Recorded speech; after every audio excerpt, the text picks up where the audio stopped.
Good afternoon, everyone. Welcome to FLETC's 2019 Celebration of National Women's History Month finale. I am Brenda Lloyd, Chief of Organizational Health, Mission and Readiness Support Directorate. On behalf of our Director, Thomas J. Walters, I would like again to welcome all of you and those joining us by HISM from Artesia, Charleston, and Cheltenham training delivery points. First of all, I'd like to thank all of you for supporting this year's Women's History Month events. There were several exciting activities this month, and our hope is that you were able to attend at least one of them. I would like to recognize our Deputy Director, William Fallon, our guest speaker, Deputy Director Michelle Bryan, who will be formally introduced in a moment. Today, we will hear an inspirational and powerful message titled The Difference Maker. After her formal presentation, Deputy Director Bryan will be available to answer any questions that you have and to engage with you one-on-one. If you do wish to engage with her on a one-on-one session, please see me in the back.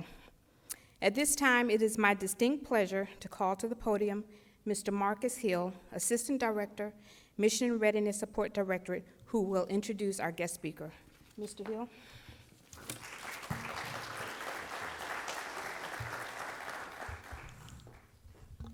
Good afternoon.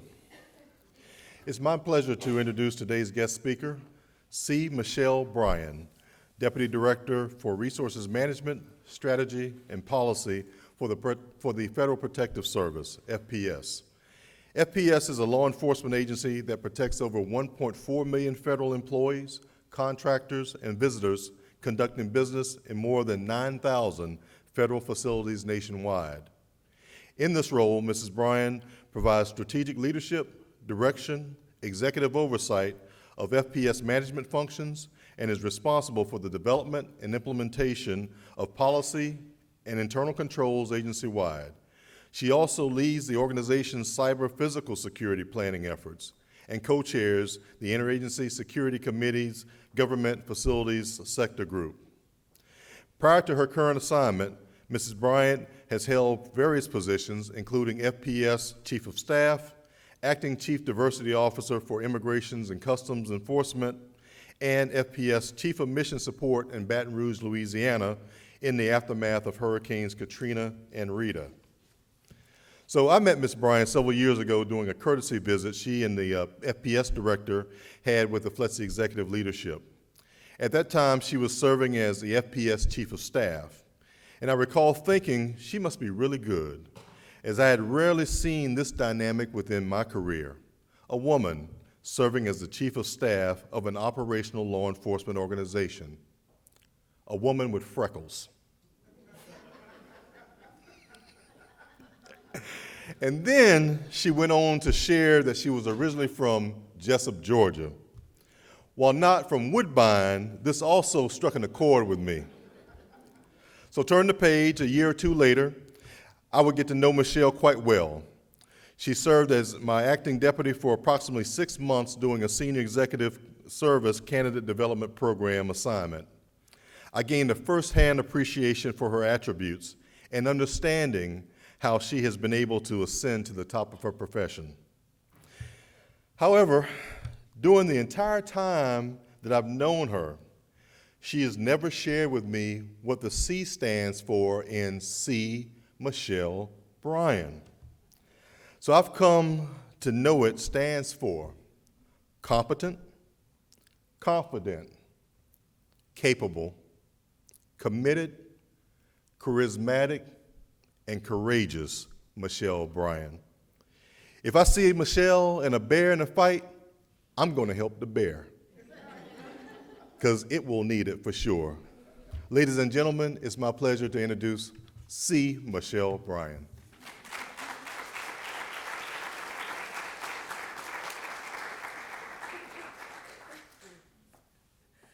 So, the C, I'll tell you guys what the C stands for. Thank you. And I do appreciate all those, I believe that too. But so, who's familiar with Soul Train? I believe they were watching Soul Train. My name is Cornelia, and I think they tried real hard to get as close as they could to Don Cornelius, and they named me, they couldn't be Don, so they named me Cornelia. So I went with C. Michelle Bryan. So that's what the C stands for. I'm deeply honored to be here today, especially during the month of National Women's History Month, which reigns so true to me. Marcus, when I met Marcus and he talked about when I came down for my assignment, what he missed is, one, I came down for a 4-month assignment that turned into about 6 to 7 months. But also, I learned so much during my time here at FLETC. I was close to home and rewarded in more ways than not, because it gave me an opportunity to spend time with my grandmother. Little did I know that she would be going through dementia, and so it gave me an opportunity to really spend time with her before she transitioned. And it also gave me an opportunity to slow down and understand the importance of family, to understand the importance of friendships, and building relationships, not just making connections, but really building relationships, because that's what FLETC really meant to me. It was about a family, a community. And I would often say, when going back to DC, you know, people often look at FLETC as, oh, it's slower. I said, I got it. I said, but you don't understand the importance of the work that they do, and the power and influence that they have is greater than some of the folks who are sitting in DC. I said, so for me, it was an opportunity to see that it's not where you're located, but it's really about who you are and the connections you're able to make and the influence that you're able to drive when it comes to decision making. I remember distinctly, well, we are all familiar with the bridge, and I'm not going to tell too much, but you know, early on, I would be working to late hours, because that's what I'm accustomed to, working through lunch, working late hours. And so one day, Donnie says, you all remember Donnie, Donnie comes to me and he says, Miss Bryan, we eat lunch around here. I said, okay. He says, and we go home. It will be there tomorrow. And I quickly learned that that was true. And no less was expected of me, and I gave no less. But I understood that you could measure your time accordingly and still be able to make a difference. So the time that I spent here really gave me an opportunity to focus on who I am and to focus on what my contributions really meant, not to just the folks back in DC, but more importantly to my family and to my friends. So with that, I really do appreciate, again, the opportunity to be here. And what I'm going to talk about today is being a difference maker. But I want to read something to you before I do that. Mark has read the bio that matters to the world, but I'm going to read the bio that matters most to me. And that is, Michelle has experience in sales. For several months, she sold icy cups from the back door of her family's apartment until a hostile takeover by her dad. He saw that I was making a little bit of money, so he just took over the business that quickly. She has experience working in restaurants such as Burger King and McDonald's. McDonald's for only 2 weeks, that's when I realized hard labor was not going to be for me, and that was McDonald's. Michelle also has experience as a gardener, where she became an expert during her 1-week stint in the bean field. That's when I knew really hard labor was not going to be for me, right? During her time in the bean field, she learned lifelong skills such as leadership and hard work from a lady by the name of Miss Clary. Miss Clary was a staple in the community. Even at my age of maybe 14 or 13, she still seemed like she was about 80 years old all the time. And it wasn't because of her appearance, it was because of the richness in the lessons that she gave. And I definitely appreciated that. And we weren't related, but I remember her very well because she had so much depth and understanding of life that she passed it on in small lessons to each of us as we interacted with her. With the assistance of Ms. Thomas and Ms. Lockley, Michelle graduated Wayne County High School. She went on to attend Bowie State University, and at an early age, she became pregnant at the age of 21. I say early because in the South, if you ain't married, it doesn't matter. Early is 35, even if you're not married and you have a kid, right? Michelle left college to get a job and raise her son. She later worked at Citizens Bank before beginning a career as a clerk in the federal government as a GS4. So I read that because it is what reigns true to me. We can talk about the oversight I have of $1 billion, portfolio. We can talk about, the strategy, development, the cyber, and all those things, which are extremely important to me. I love what I do. I love the mission of DHS. I love the mission of the Federal Protective Service. Nowhere can you go and be responsible for the day-to-day entry of your mom, your grandmothers, your sisters, your brothers who are conducting and working in and out of federal facilities every single day, over 2 million people. So I love that connection. I love what I do. But when the times get tough, and when I'm sitting in the conference room and I'm doubting who I am, when I'm walking into a meeting and nobody looks like me, and I'm trying to, really understand whether I should speak up or hold my voice and speak silently or don't speak at all, I go back to my roots. I go back to the foundation that I gained, the strength and the foundation that I gained early on in life. And that's my original bio. That's the one that keeps me connected when times are tough.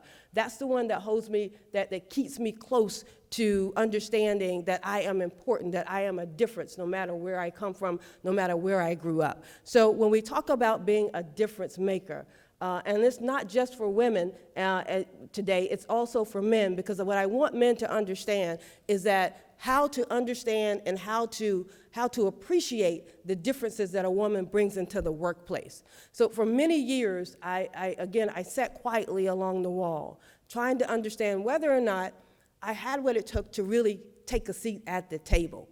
And when you enter into an environment that's predominantly law enforcement, and you are not, I'm not military, I call it military row where I work because that's where everybody is paramilitary, and I absolutely appreciate their service.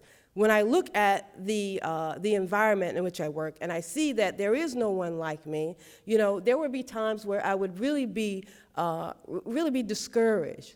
But I had to develop a system for myself. I had to develop something that will help me to understand it's really not about Marcus who's sitting next to me. It's not about the people in the room. It's really about me and my innate abilities to be able to leverage the differences that I have and bring about a change in the environment that I'm in. So how do you do that? I had to trust myself, the trust factor. I had to trust who I am. I had to understand that no matter what happens in life, I am Michelle Bryan, C. Michelle Bryan. I was born in a small town in Jessup, Georgia. I have 2 parents that have raised me accordingly. I have friends that love me. I have skill sets that nobody else in this entire room has. Why? Because we were born different. And that's what makes us so amazing, so awesome. The fact that I can pick up a broom and Marcus can pick up a broom and we still will not sweep the floor the same way. It matters not. I don't care if he has a Hitachi 5000 broom. It still matters not. And I have some automated broom that's built on artificial intelligence.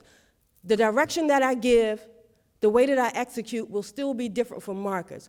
Doesn't make it wrong. It just means that it's different. So how do I leverage those differences? How do you leverage the differences that you bring? When you walk into a conference room, do you automatically gravitate to the wall? I did, because I thought that that's where I belonged. It wasn't that anyone told me to sit there.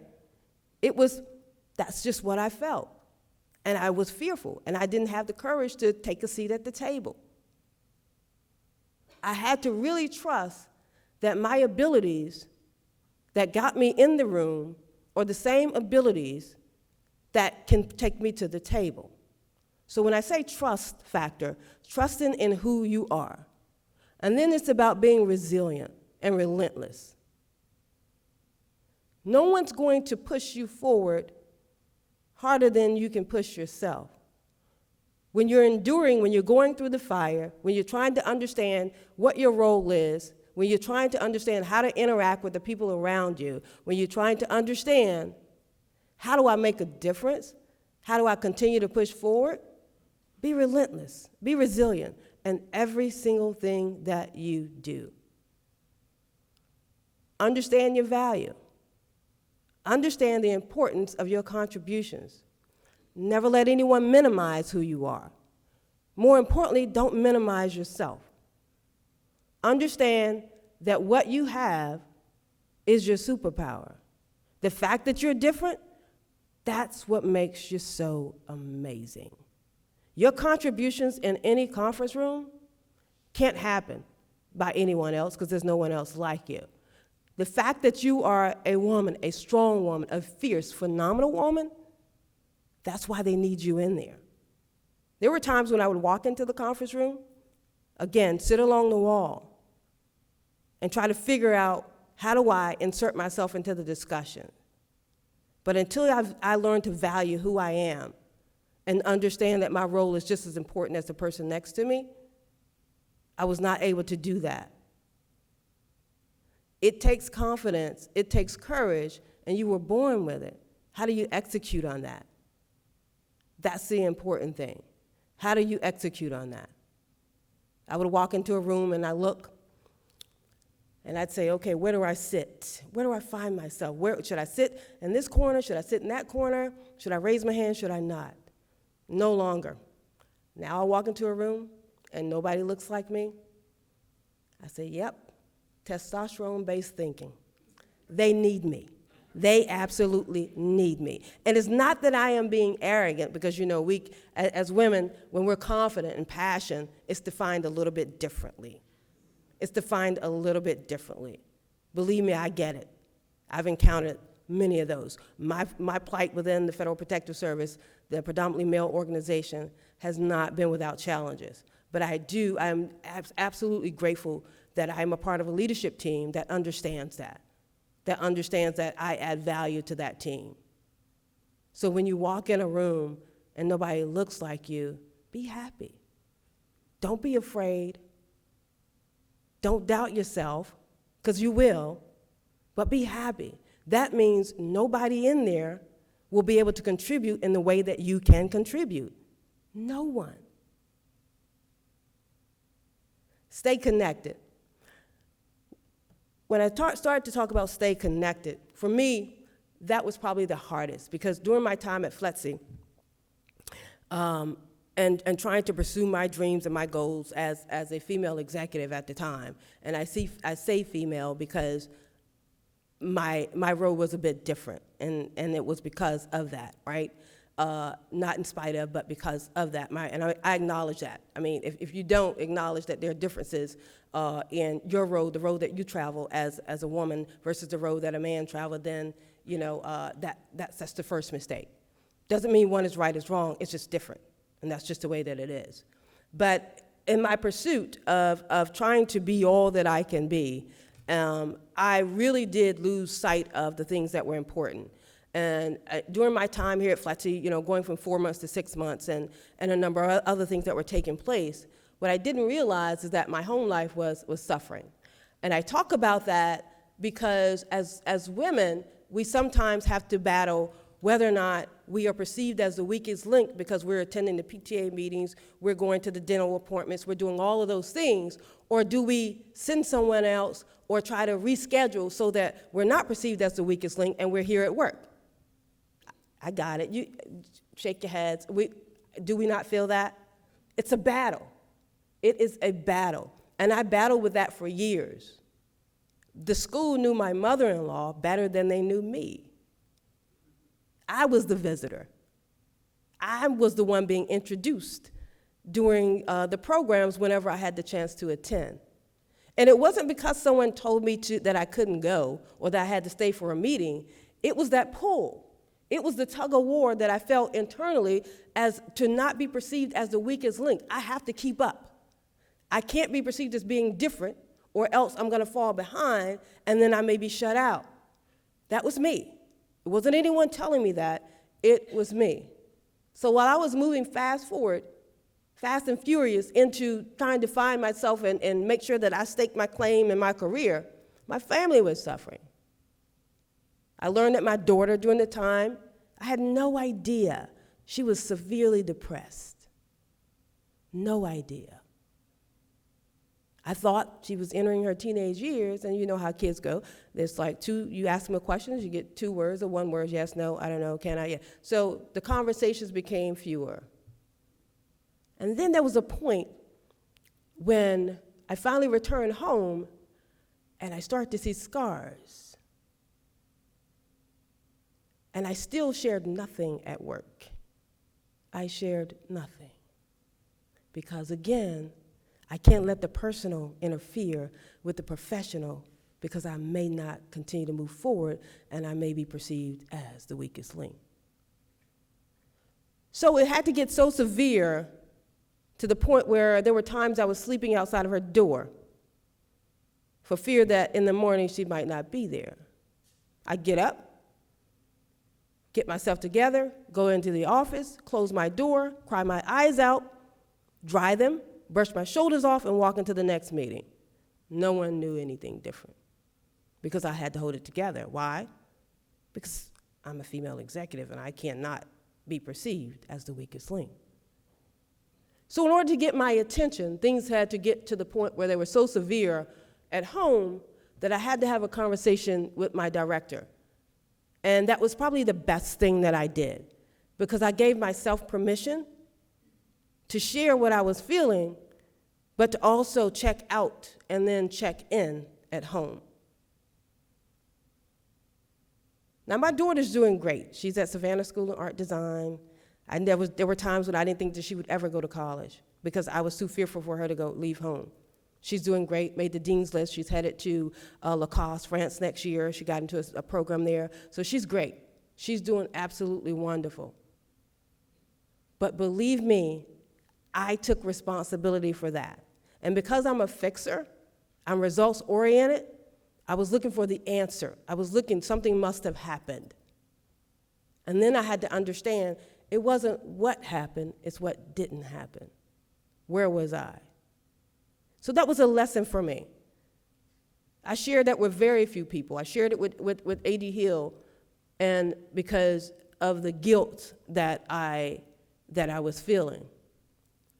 But again, it was an attention grabber for me. More than that. I share that not to send a signal of despair, but I share that because I know for a fact there are women in this audience that are trying to maintain their positions at work without being perceived as the weakest link. Little do you know, you're the weakest link when you're not connected to the people that matters the most. That's when the chains start to rattle. That's when it starts to break. So, for me to be strong and me to continue to pursue the things that I needed to in my career, I had to first focus on home. So to the managers, to the supervisors of women, the leaders of women, set a tone that is okay to be personal. Set a tone that is okay to take care of your family. And sometimes we're not going to say it. We're not going to tell you. But if you have a relationship with us as employees and managers and colleagues, you'll be able to sense that. And sometimes it just means it's okay. Just saying it's okay. When you have someone that's gone from being a stellar employee to dropping off, don't let the first sign of your acknowledgement of that being a performance improvement plan, or the first sign being, well, we need to take her off the project. If for 20 years I've been operating at this level, but for 2 weeks I'm operating at a level that's subpar, there must be something wrong. So find out what that is. You don't have to pry, but giving them a sense of that it's okay, there must be something going on, but we'll get through this, that's okay. And that's part of the job of being a manager, being a leader. Oftentimes we take the personal out of the workplace. I say we need to put it back in the workplace. And I am the type of leader that excuses I just don't tolerate. But I do know that people, they're human. There's a human factor to every single thing that we do. So stay connected to family. Be tenacious in all that you do. Be persistent in you. And understanding that you have what it takes to do the job. You have what it takes to add value. Be persistent. And don't let anyone tell you that you can't. But first you have to understand that you control your destiny. You own the roadmap. It matters not who I put in your life. It matters not if I have 5 people standing around me right now with an offer to take a job making $800,000 a year. It's not happening, but yeah. I am the difference in accepting or declining. You are the difference maker in everything that you do. Acknowledge that. Be okay with that. If you think a little bit slower, no, you don't. What you do is have the innate ability to process information at a different speed so that you can thoroughly understand it. If you don't have the most articulate way of communicating, I promise you, you do have the best way of communicating. That's in your own way. If you don't have the ability to be the best writer, I guarantee you, you have the ability to add to the storyline. So what I say is, don't look at the things that you think are the challenges in your life, but look at those things that you know are the positives. Don't embrace the I can'ts. Don't embrace the you didn't, you shouldn't, I don't have, but instead embrace the I am. I am powerful. I am strong. And there's nothing wrong with saying that. There's nothing wrong with saying that. And when you encounter someone that sets a different tone, it's okay to treat it as a teachable moment and help them to understand your role. I was in a meeting one time, and it was a conference. And we were talking about policy, and I oversaw policy. So it was me and 5 other senior executives, and all of them we didn't look alike, put it that way. I was the only woman in there.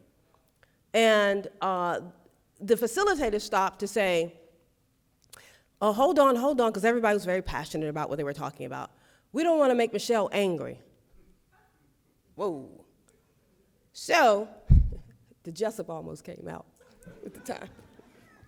So I said, I didn't react because I felt that that was going to be a teachable moment. And more importantly, I didn't want to feed into what he had just described me as.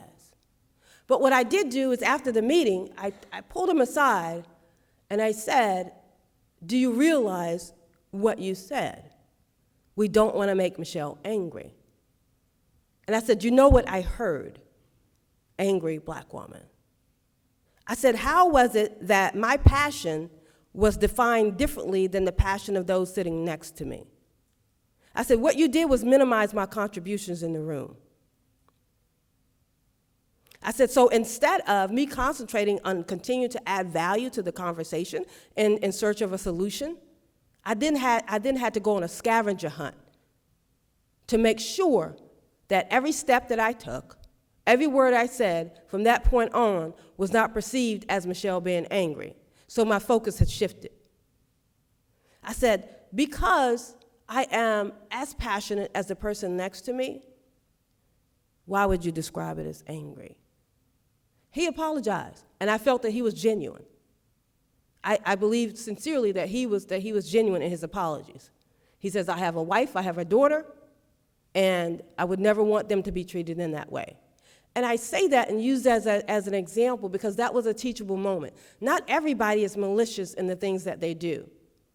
We have some implicit biases that exist because of the way that we were taught, the way that things that we were raised, all of the things that we were exposed to and fed determine what we grew into. So from the very early age, girls are taught, you stay inside the lines, you curtsy, you got the pink boxes. Boys are taught, if you color outside the lines, that's just great, you colored, and we're glad. Go outside, get rough, get dirty. Girls, stay cute, shake hands, keep your dress clean. And that's okay to a degree, but when that process continues throughout your entire life, and the people that you're connected to also hear the same thing, the blue box, the pink box, then that's when it manifests itself in ways in the workplace. And it's an implicit bias or unconscious bias. So when I say that, everyone is not malicious in the things that they do. It's ingrained in who we are. So it's our opportunity to understand those and call it out when necessary. And say, hey, I was not comfortable when you said X. It's okay. It's absolutely okay. So be fearful. Be courageous, be persistent. With all the grit that you have as strong women, the fact that you take care of, your first leadership role is taking care of the family. I don't shy away from that. There was a time when I wouldn't mention that because I felt, again, it weakened my position.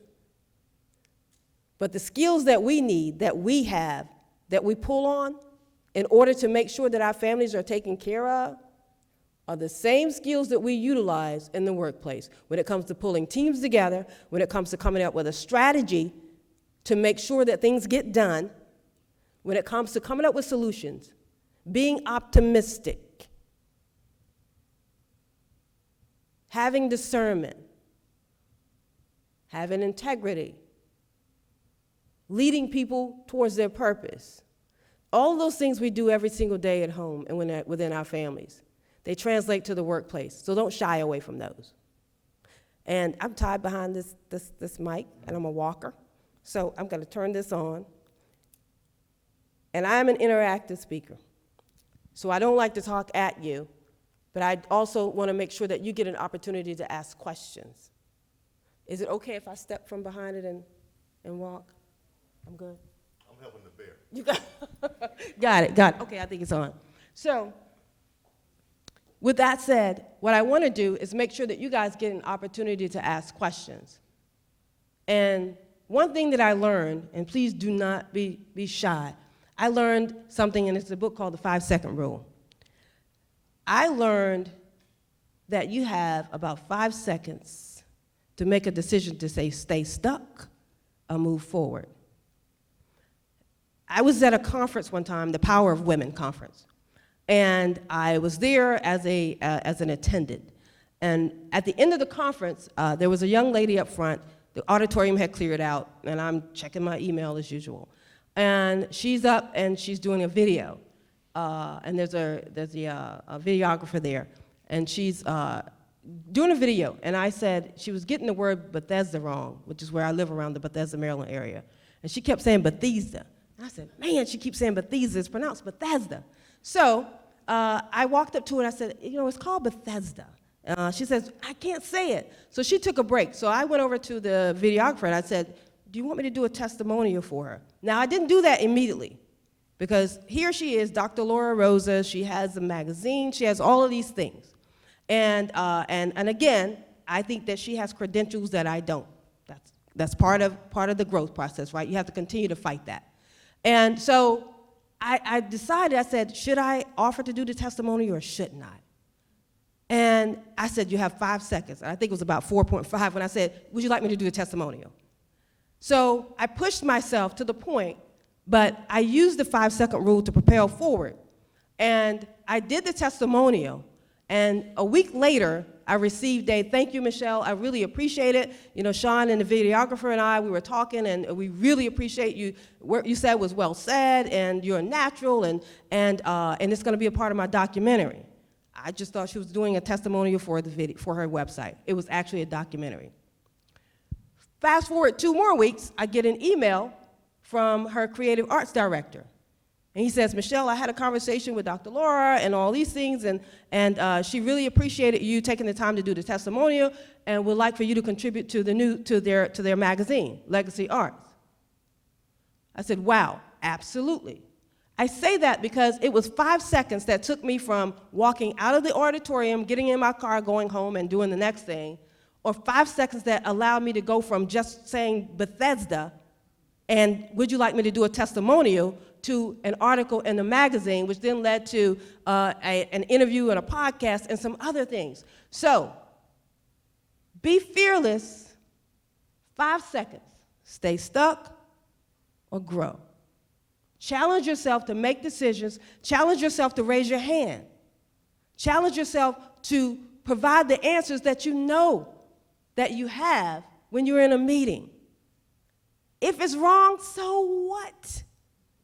So what? It matters not. You get an opportunity to add value. They need you. Testosterone-based thinking, remember that. They need you. You get an opportunity to add value.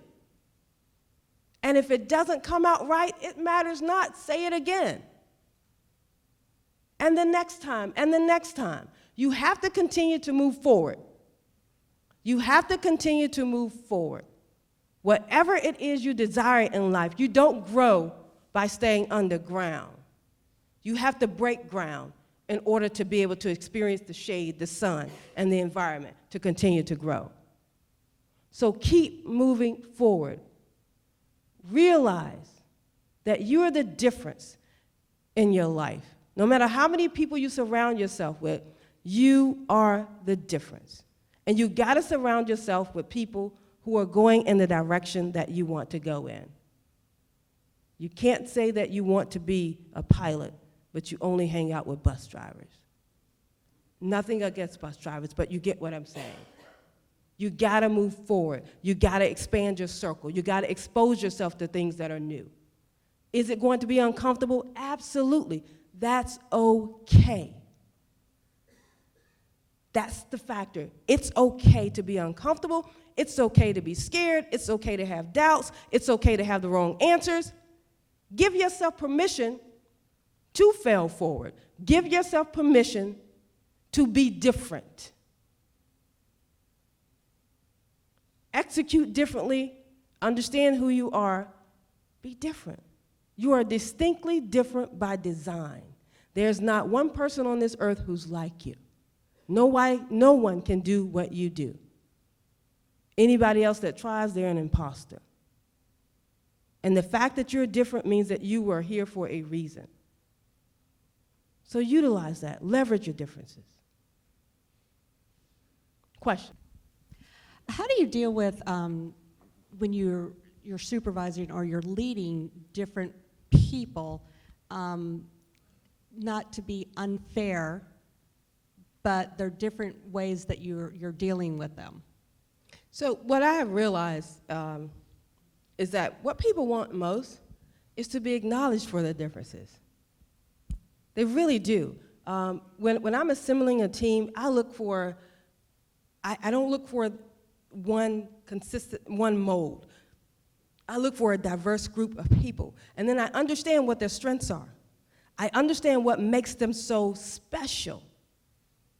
I understand that whatever I'm trying to accomplish, there's so many different ways of getting there. But when I bring together 5 people who operate completely different, I automatically know that that's the value add. Because if everybody is operating at the same speed, we're going to miss something. Really, people want to be recognized for their differences. Appreciating those differences, highlighting those differences. The fact, again, like I mentioned earlier, that I may not be able to write like you, but I guarantee you I can contribute to the storyline in a way that nobody else can. I may be able to assemble the product, but I might not be able to build it. And that's my value add. And it's not that I have to assemble a team where everybody's thinking alike or everybody is on the same page. Wow, that's not a team. A team is a diverse group of people who are put together and who utilize their strengths to make things happen. So leverage the differences, identify what they are, and then celebrate the differences. Well, I want to thank you for your message, Jackie, to Thank you. you. I definitely need to hear what you were saying today. And I wish that our female students could hear what I just heard. But what you have done for me as an instructor is I'm taking your message and I'm going to plant seeds into the people that I come across, whether it be somebody with a lower GS scale rating than me or just a young woman, because I'm a mom, So I absolutely appreciate you being here. And one last thing, when is your book coming out? So it's coming. It's absolutely coming. So I hear you say you started out as a GS4, admin clerk or whatever it was, and here you are today. First of all, you don't look old enough to have made that many steps that quickly. Oh, thank you. You're welcome. So in your message, it sounded like you were comfortable getting out of your comfort zone in order to make contributions. Do you feel that that was something that contributed to where you are today? Absolutely. Absolutely. There was a time when I remember an example of, it's very vivid to me. I was GS 12, and I was working in the regional office. This was during the time of Hurricane Rita and Katrina. And we had established a joint field office with FEMA in Baton Rouge. And they were looking for a mission support specialist chief to go in and operate, pull all the lines of business together and connect with FEMA mission assignments and do the mission support side of the house work. And I remember a colleague asked me, he was the joint field commander at the time going out to Baton Rouge, and he says, I would like for you to come. It's a TPRO, temporary promotion. He says, I would like for you to come as a 13. And I'm thinking, wow, I had my twins and my daughter. I mean, they were still very small. And I'm thinking, wow, should I do this or shouldn't I do this? And I was very uncomfortable, not with my abilities, but with the fact that I had kids at home, and should I go? And I had a colleague of mine, and we're friends to this day. He was a retired police officer out of D.C., and he had come into the federal government as the chief in Federal Protective Service. And he says, you can't leave your kids. You can't go. You shouldn't do that. I mean, you need to be home. So I said, okay. And some of that, I mean, it sunk in, because what it did was play into the doubts that I already had. And so I had a conversation with my family, and I said, this is an opportunity, and these are the times I'll be able to come back home, and this is how it's going to play out. And my husband was very supportive of that, but I was uncomfortable with that. I was very uncomfortable, because again, I'm supposed to stay home. How dare I go out and go on an assignment and leave my kids, under the care of their dad? Like, what? I mean, but that's his role too.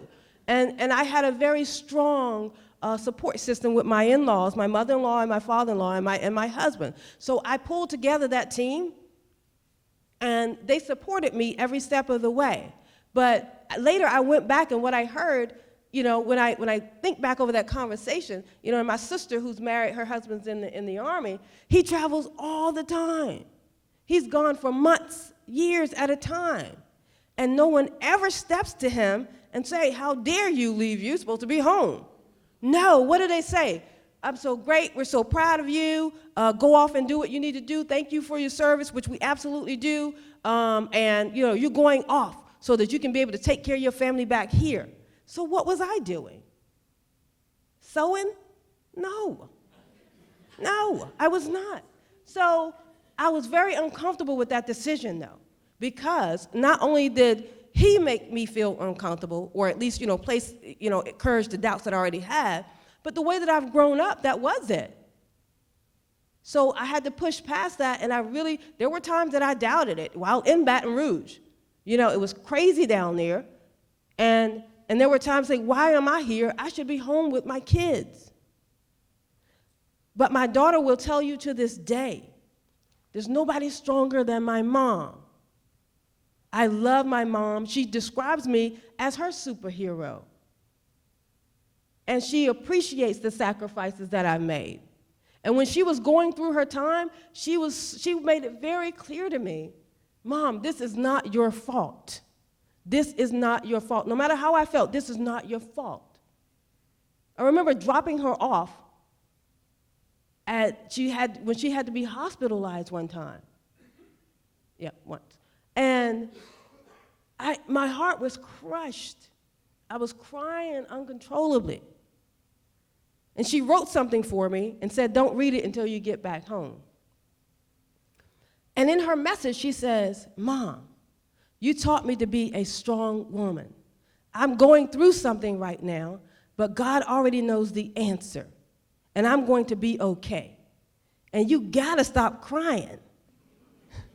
So when I got that, I knew that part of what I had done my journey, while she may have been going through her own turmoil, part of my journey and my experiences had spilled off onto her. So whatever I did to demonstrate strength and resilience, she had adopted in some way, and that's how she was able to get through the period of depression that she did.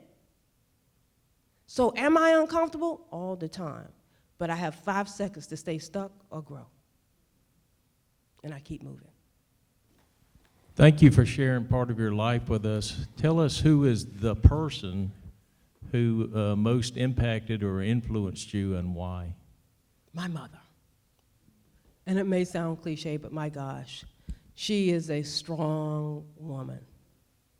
She really is. My mom, one of 12 kids, and 8 girls. And my mom has always taught me that you gotta accept who you are and work hard and always strive to do your absolute best. Always. Even in the car before I came over here, I called my mom. And I said, okay, I'm headed in. And she says, why are you worried? Because again, even before I got on the stage, no matter how many times I do it, there is doubt, there is fear. It's who we are. But the most important thing is I acknowledge that, and then I say, but it's not gonna stop me at all. So don't be afraid to say, I'm scared. Don't be afraid to say, I doubt myself. Don't be afraid to say that I don't know if this is the right move, or to be uncomfortable. The most important thing is keep moving. Keep moving. My mom. My dad, I love him to death. I do. When I would get in trouble at school, I call my dad because, listen, I'm not gonna get in trouble. But when I got in trouble at school, I called my dad. Or when I felt that I was wronged at school, I called my mom. Because if I called my dad, he'd agree with everything they said. But I called my mom, because I knew I was right, she's gonna stick up for me and I'm gonna walk out of there unscathed. But if I call her when I was wrong, I'm in trouble. That's what I knew how to leverage the two of them, right? But my mom, absolutely. Yes, sir. So, C. Michelle Bryan. So, we acknowledge that behind every successful woman, there's a strong man. So, with that acknowledgement, can you talk a little bit about your husband, Craig, and managing dual careers and the support? Wow. No, you're absolutely, Marcus, you're absolutely right. The time that I went to Baton Rouge and the time that I spent here, if he had not been such a supportive husband, I know that I would not have been able to pull it off. And he understood that what I was doing was really not just about me, but I'm always in the business of helping other people. It's organic. That's just what I believe in. I believe that my purpose is to contribute to the life of someone else. And that's what drives me. And he knows that. My husband's very subtle, very calm. He's the opposite of me, right? Like everybody, most couples, right? He's the opposite of me. He really is. He's patient. I am not. He asks, when someone asks me, or I ask them what time it is, oh, this is a watch, I'm already zoned out. My husband, he's gonna tell you about the watch, he's gonna tell you about where he got it, he's gonna tell you about which hand is on what number, and so, but my kids and my family have benefited from what he has to offer. And I have, because even when I'm driving at 100 miles an hour, he helps me to slow down. And he recently retired at the age of 50 to move into his own business of baking. He bakes full time. Wedding cakes, cheesecakes, everything. And he loves it. He absolutely loves it. And I support him 100%. And when he wanted to retire, We sat down, we ran the numbers, we did what we needed to do, and there was no way, after all the support that he's given me, that I was not going to be supportive in that. And he appreciates my drive, and I appreciate his patience and his ability to see the things in a way that I can't see them.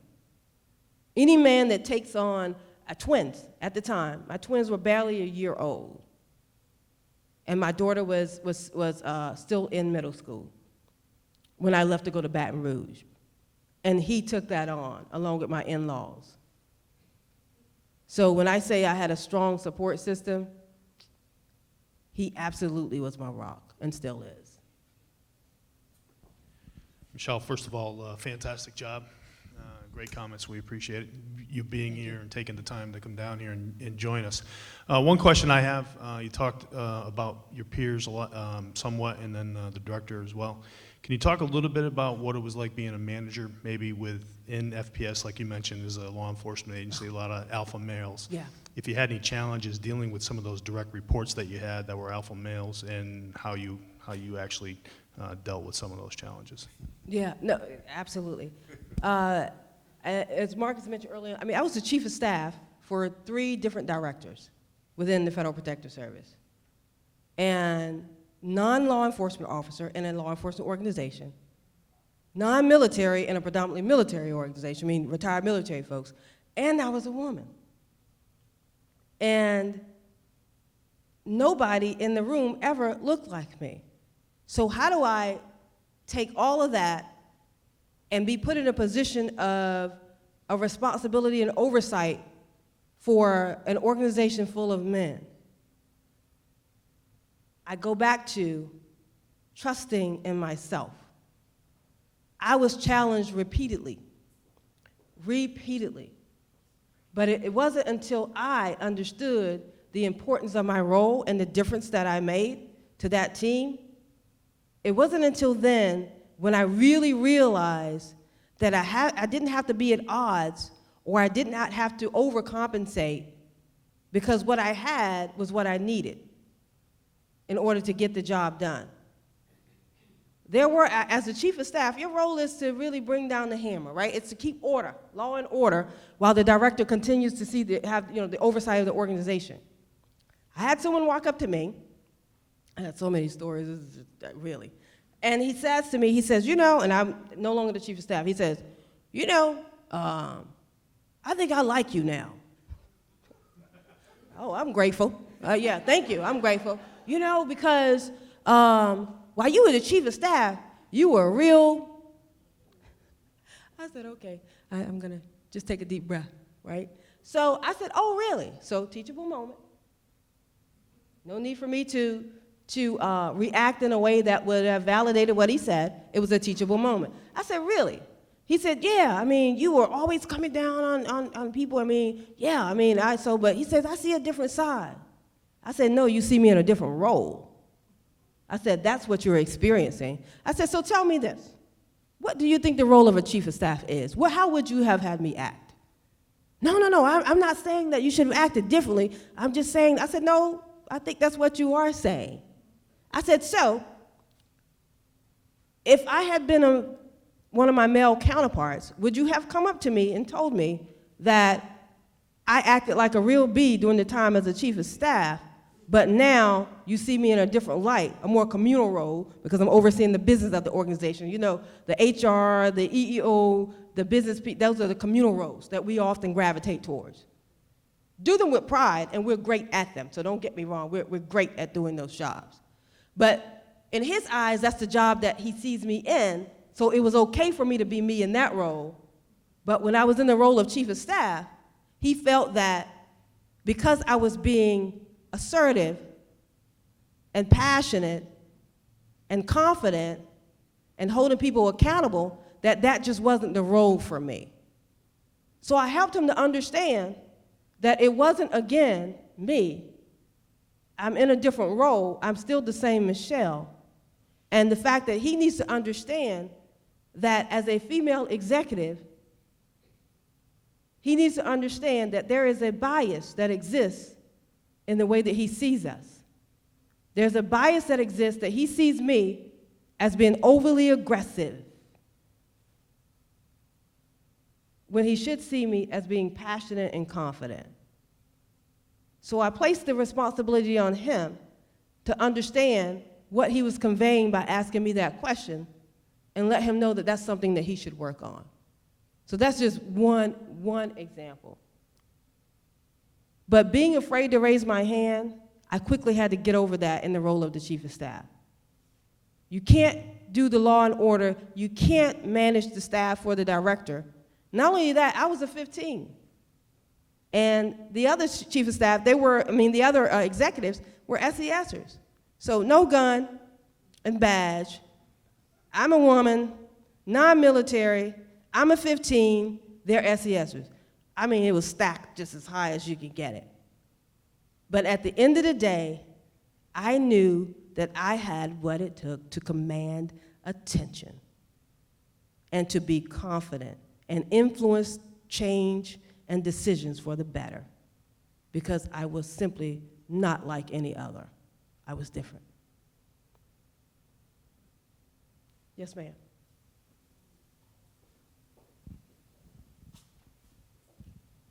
In DHS, there is a push for leadership and mentoring training program. My question for you is, have you volunteered to be a mentor, and what your advice would be for those in the audience that have seen the request for mentors and they've considered it, but they have not yet made that step to volunteer to become a mentor? Okay, I love the mentoring program for so many various reasons, right? And I do mentor. As a matter of fact, my assistant, I met with someone yesterday, and I wasn't sure where and when I said yes, but I say yes so much. And she's like, you have a meeting with Simon. And I'm thinking, who is Simon? Where did I meet Simon? You know, because I say yes, and my mom told me that. She says, you try to help everybody, baby. And she says, you're just not assigned to everybody. But I do, because I see so much potential. And I want to see women flourish. And I just want to see people excel. Because I do believe that there's so many possibilities. So many possibilities. And I mentor, and the mentoring program, I think that it is important. Even as an SES, I still have people that I go to. It may be situational, and it's a very diverse portfolio of individuals in government, in private industry, male, female, all nationalities, because they're all different. And I appreciate that. So when you're looking for a mentor, I'll talk about those who may be looking for one. Sometimes, and I can discern this, when people come to me just to be connected to the position and not to me, that's the biggest turnoff ever. When you're looking for a mentor, look for people who have traveled the road that you want to go. Don't look for the person in the highest position. More often than not, they won't have the time. And when I'm mentoring, I say up front, I can't dedicate, 1 week every month. I can't, and I want to manage expectations. But here's what I can give you, and here's what I'm able to do. And if that meets your needs, then we got a partnership. But look for people who are going to add value in the way that you can, who have traveled the road that you're trying to go down. Don't always try to connect with the person with the highest position in the organization, because you may feel like you're getting slighted. And it's not because they don't want to, it's because of their schedule and their time. And make sure you have more than one mentor. And you don't have to have a mentor where you meet every week or every month. You can have situational mentors where you reach out to them based on the situation that you're going through. You can also take advantage of the many books, the many podcasts, all those things that exist. Mentoring is just not about a person.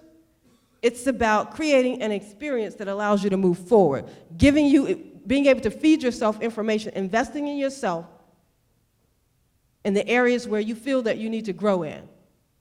And sometimes picking up a ton of books and reading them. I don't have a lot of time to physically pick up a book, but I am an Audible queen. I love Audible. Why? Because I'm traveling and my commute's long and I can listen to books and I can keep moving. And I'm always feeding myself something that allows me to grow. Always. Situational mentors, mentors of all backgrounds, and making sure that you connect with the person. And if you don't, move on. And for those of you who should be mentors or who are looking to be mentors, it's not one-sided. You gain so much out of mentoring a young woman or a young man who is striving to be where you are. One, it kind of brings the life back into some of the things that you thought were kind of dead and gone, and the challenges that you thought that you never would have to face again. It reminds you of those times. And every problem's not the same. So the person that's sitting in front of you or that may be potentially be a mentee can add value to your life just as you can add value to theirs, because they remind you of things that you've done, which helps you in understanding how you got to where you are. So my question for you basically is, you've talked about the struggles of family and the mission, and it looks like you're doing really well on both. So at the time when you were coming up, thinking about family and mission, I know you had a choice to make, maybe, maybe not, but if and when you did, the decision to press forward with the mission versus the family, was that an easy one for you to take? Oh no, never, never. It's very uncomfortable, never.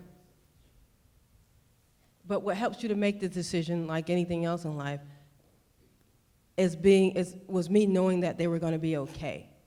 Again, I had that support system in place with my husband and my in-laws, and my mom would occasionally travel to help, so I had that in place.